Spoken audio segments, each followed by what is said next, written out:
Good morning. My name is Frank Talty. I'm Assistant Dean of the College of Fine Arts, Humanities, and Social Sciences, and it is my distinct honor to welcome Steve Kornacki to receive the Doctor of Humane Letters degree. Steve.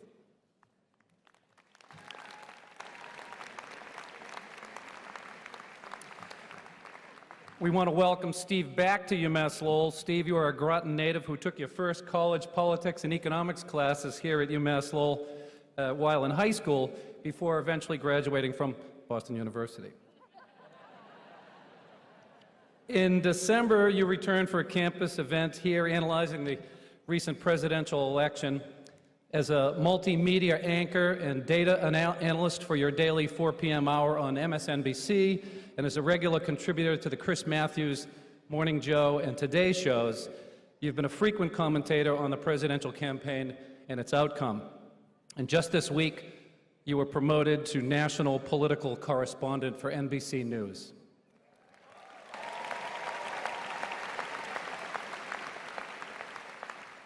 During the 2016 election cycle, your coverage included polls by the UMass Lowell Center for Public Opinion of likely voters in New Hampshire, and a national survey of millennials that caught a lot of national attention because it found that nearly a quarter of the millennials would rather see the Earth hit by a giant meteor than vote for either of the two major party candidates.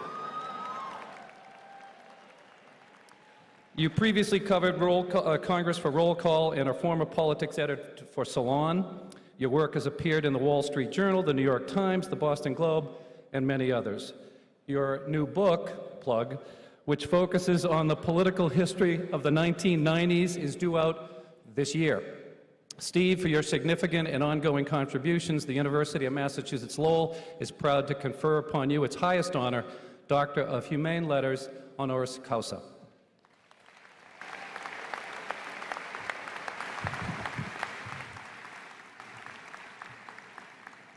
By the authority vested in me by the Board of Trustees of the University of Massachusetts, I hereby confer upon you the degree of Doctor of Humane Letters, honoris causa, with all of the rights, privileges thereunto pertaining. Congratulations, Steve.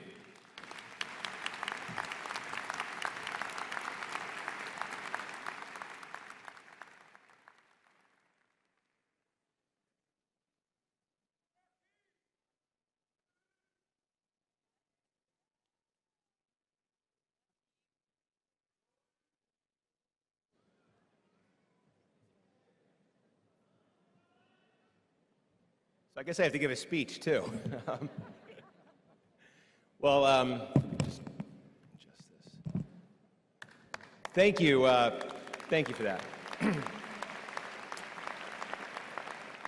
To the Chancellor Maloney and President Meehan and all the faculty, members of the board, thank you for the invitation. Thank you for this truly, truly great honor.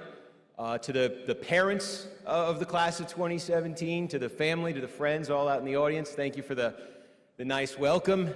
To the class of 1967, congratulations, welcome back to you. And to the class of 2017, congratulations to you and welcome to the real world.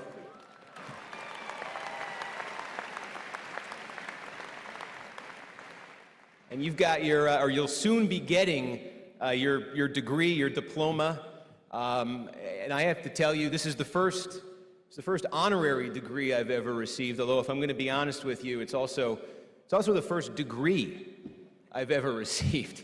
It's a long story. I'll give you the short version of it, though.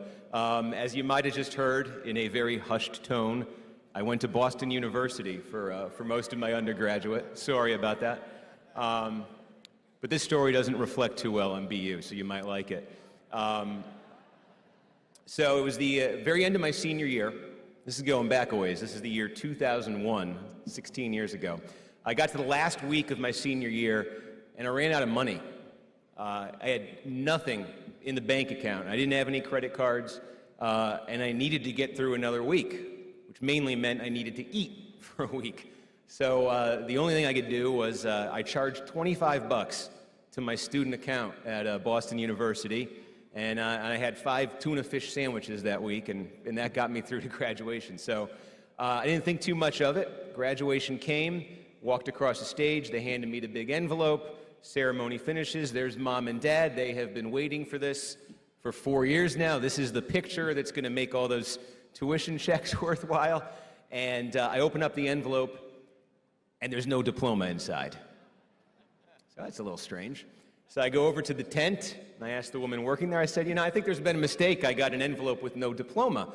And she puts my name into the computer. She says, oh, it's no mistake. You owe Boston University $25. We're withholding your diploma until you pay it. I'm going on vacation for 2 weeks. Call me when I'm back. My alma mater. So I'm sitting there, and I'm not too happy. I think I ended up taking one of my friend's diplomas and posing with my mother. So if you look closely at the family pictures, it says Matthew Evan Kaplan on it, but it's actually it's actually me. And my mom started getting the invoices in the mail every few months. $25. They told me officially I graduated. If an employer called, they'll verify I'm a graduate. So my mom was, she's giving me a hard time. Why don't you just pay this? Could you just get this thing, please? And I said, no, Ma, this is a principle now. I said, here's what we're going to do. You're going to collect every one of those bills that comes in from Boston University.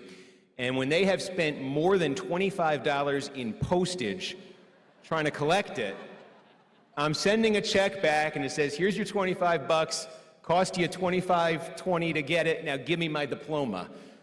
And what actually happened is they just stopped sending the invoices, and I never got it. But now, ladies and gentlemen, now I have a diploma, so thank you.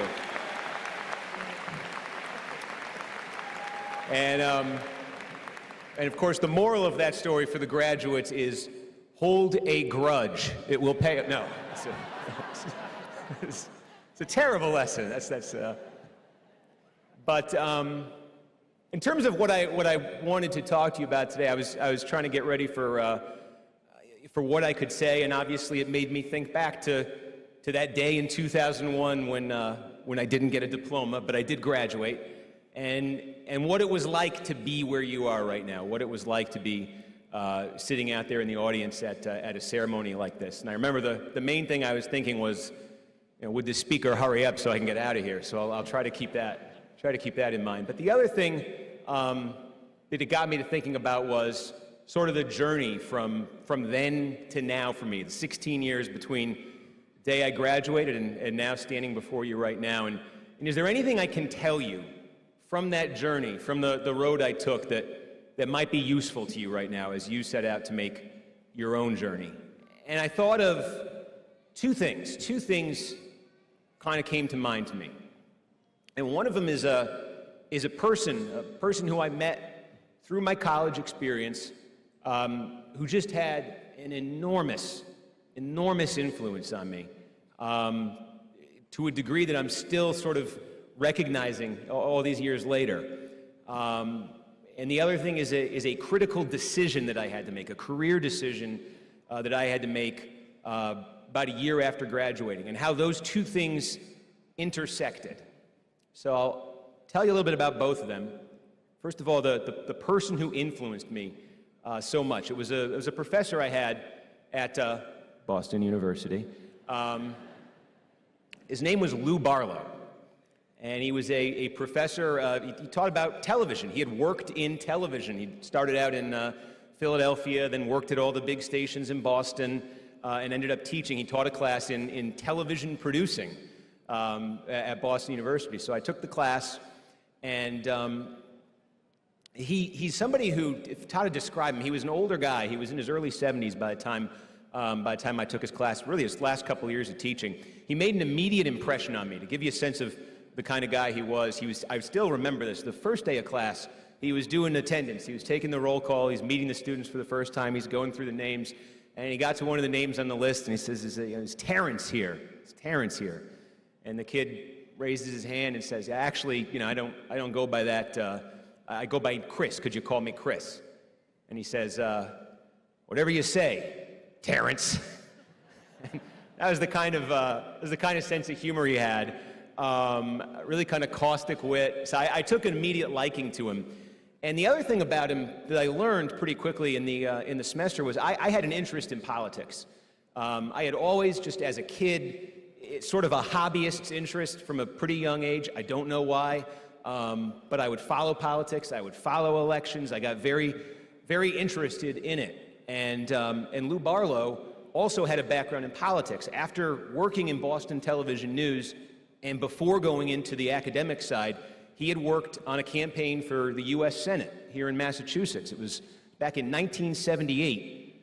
It was a two-term congressman was running for the U.S. Senate that year, and his name was Paul Tsongas. The place we're in right now is named for him, as you know. And so what Barlow had done was he was sort of a television advisor. He knew the television industry. Of course, it was very different in the 1970s. There was no cable. It was all about local television in Boston. He knew everybody in local television, and he loved Paul Tsongas. He had great stories about that campaign. He had great stories about Paul Tsongas. And he was just a great storyteller in general. And of course, it was the Tsongas presidential campaign when I was a kid, 1992. That was one of those things that really kind of captured my imagination. I remember he won the New Hampshire primary. He beat Bill Clinton.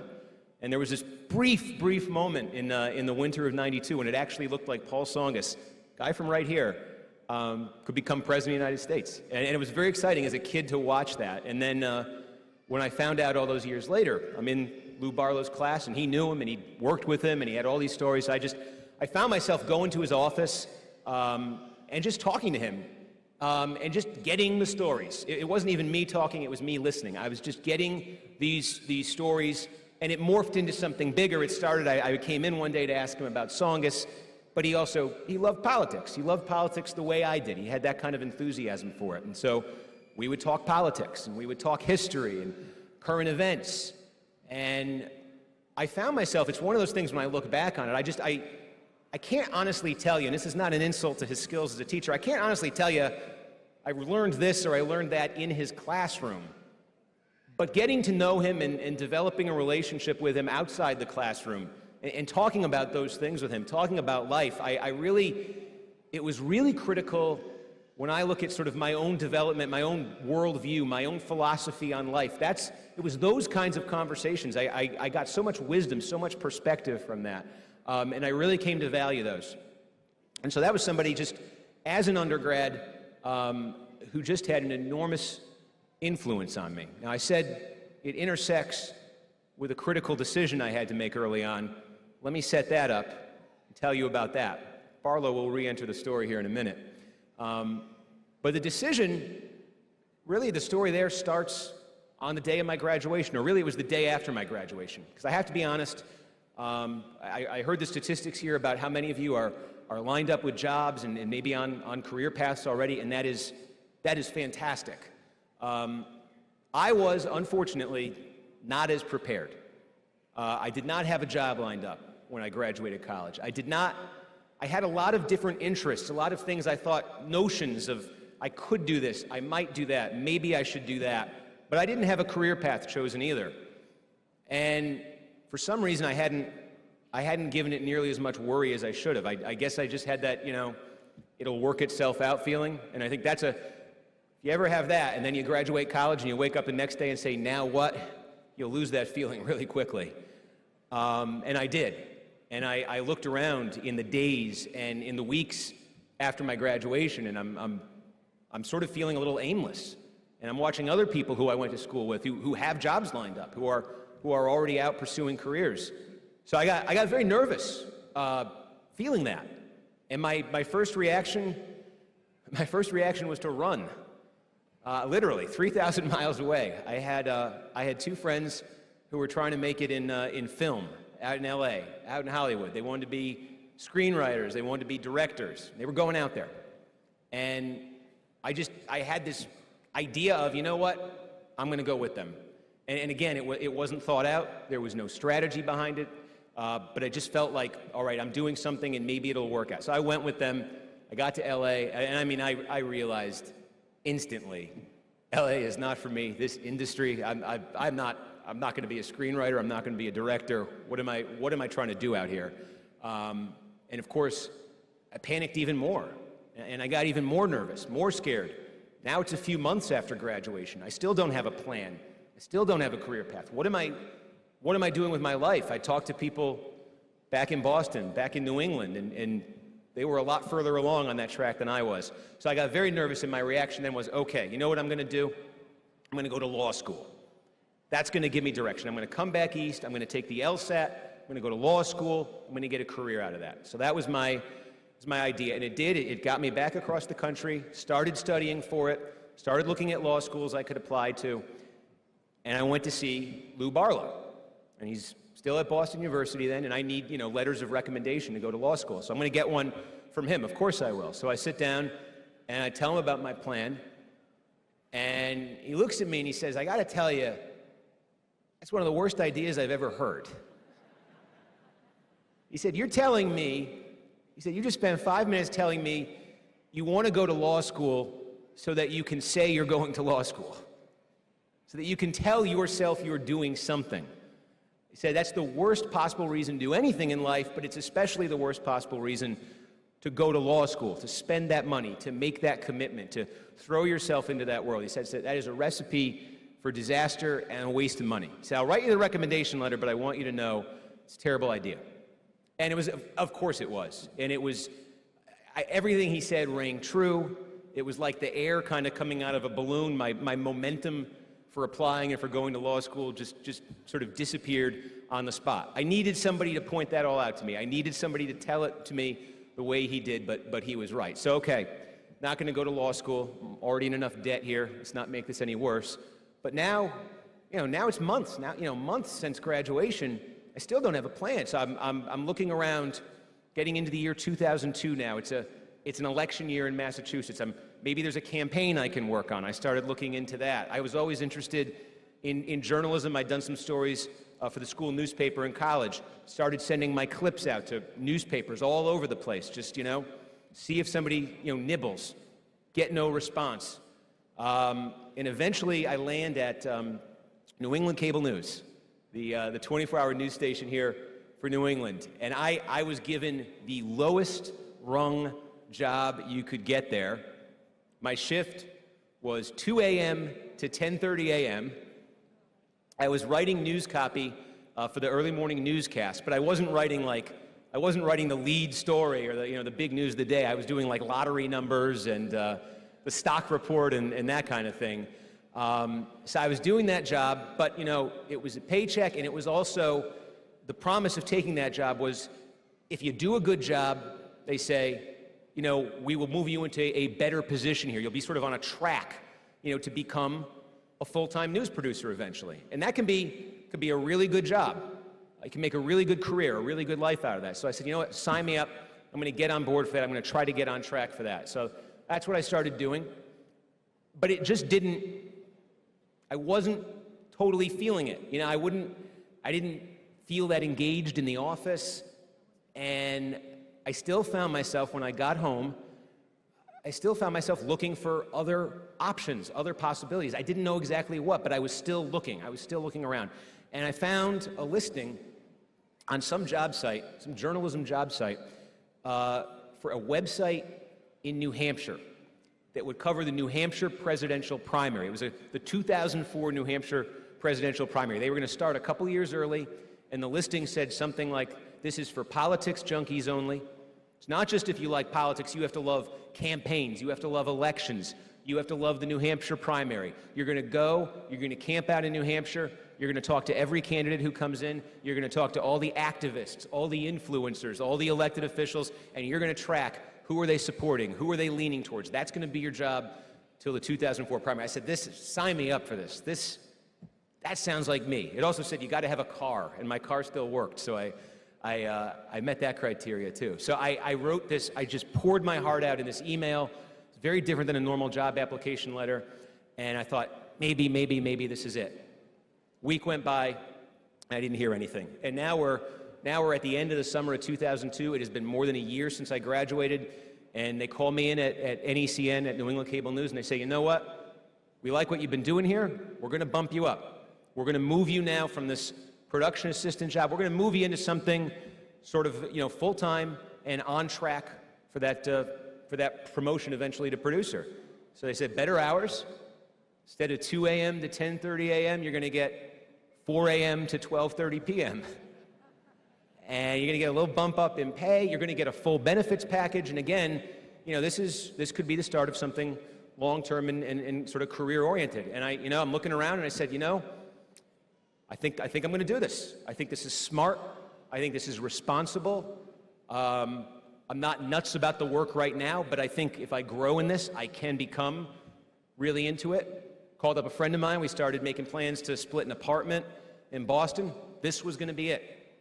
And then I went home one night right around that time before I told them the answer, and I heard back from that job in New Hampshire.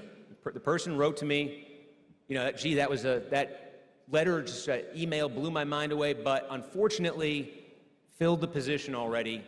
We do have a position available covering politics in New Jersey for a New Jersey website. Would you be interested in that? And I mean, I'm a Massachusetts kid. I know nothing about New Jersey. I had never really thought about moving down there. I didn't really have any particular interest in moving to New Jersey. But there was something about the job, the idea of being out in the field covering politics, not sitting in a newsroom at 4 in the morning typing lottery numbers in or the temperature or whatever. Being out there in the field covering a race for Congress or covering a race for state legislature, something like that, even if I didn't know the state. The idea kind of appealed to me. It was a huge, huge risk, though, because this was 2002. Online journalism was not what it is now. It was still a novelty. A lot of people thought it would be a fad. There was not an established business model behind it. The prestige was still all on the print side. So this was the idea here. I had already made the mistake with Los Angeles. Was I going to pack up my life, go down to New Jersey for a web journalism job? And the site itself, there was one more twist. The site itself was anonymously owned. And it had developed quite a reputation in the political world in New Jersey. Really credible inside information. Both sides of the aisle respected it. And he was trying to hire out, the owner was, legitimate reporters in New Jersey, New Hampshire, other places to sort of expand. But he was anonymous, and that was a very strange thing. So I was torn. And I didn't know what to do. Do I do this NECN thing? Do I make that my big choice? Or do I take one more chance? Do I go down to New Jersey? Didn't know what to do, and so I went to Lou Barlow at the end of the summer of 2002. He was in his office at Boston University, and I ran them by him. I said, what do you think? He said, well, what do you think? And I said, well, yeah, I mean, honestly, I look at this, and NECN just seems like it feels like the responsible and mature thing to do. It feels like the responsible and mature decision to make. It feels like it's a career, it's a real career, and it feels like the kind of thing where if I take a chance on New Jersey and it doesn't work, I am going to regret leaving something that solid on the table. I said, on the other hand, when I think about New Jersey, it's less money. There's really no benefits they're offering me here. And I'm not even sure the owner of the site even exists. I said, but on the plus side, I wouldn't have to work in an office. And he looked at me for a few seconds and he said, do you know what I just noticed? I said, what? He said, when you were describing the New Jersey option, you started to smile. And it was the simplest thing. It hadn't even occurred to me, but everything about my body language, everything about the tone of my voice, when I describe the NECN one, no offense to NECN, it's a great place, but I wasn't excited. And you could see a tinge of excitement he could pick up on, maybe more than a tinge of excitement, when I described just the possibility of that thing in New Jersey, even though it was a risk. And I have to say, I'm not a big believer in life that you have all of these major crossroads decisions, these major forks in the road, where if you make this choice, everything goes this way, and if you make that choice, everything goes that way. But I do think you have those moments. I do think you have those moments from time to time. And when I look back 16 years later, that was the moment for me. That was the decision. And I chose New Jersey. I took a chance, and I spent 3 years. It was the best 3 years of my life professionally. I learned politics in a way I never could have anywhere else. I learned to develop a voice as a writer. I learned about that area. I learned so much and had such a great experience, and it set me up from New Jersey. From that job, I was able to get a job covering Congress for roll call, covered Congressman Meehan for a little while, and from there, I was able to move to the New York Observer, wrote there for a little while. From there, started to get called to appear on these cable talk shows, these cable pundit shows. They started using me as a guest. They liked me as a guest, or they were desperate or something, I don't know. And then they started making me a contributor, so I was on, more regularly. Then from there, they said, well, we'll put you on a panel show. So I did the panel show. Then they said, you know what? We'll give you your own show on the weekends. And I got that a couple years ago, and then did that for a few years, and they said, you know what? And this was the one that really excited me. I said, 2016 elections coming up. We want somebody to do the board, somebody to do the map, somebody to do all the polls, all the data, the big wall. I said, you called the right guy. And that's what I got to do this last election, and that was something, that was exactly what I wanted to be doing during that election. And I look back, thinking about all those experiences, thinking about where you are right now, and I think of that moment. I may have had a very good life if I chose the NECN one thing. In my mind, it would have been a very different life. And I like the one that was resulted from the choice that I made that day. And so very quickly, there are two things that I would kind of wish for you. Number one is that you find a Lou Barlow in your life. And number two is that when you have a moment like that, you think of the Lou Barlow test. Thank you very much. Appreciate the degree, and congratulations.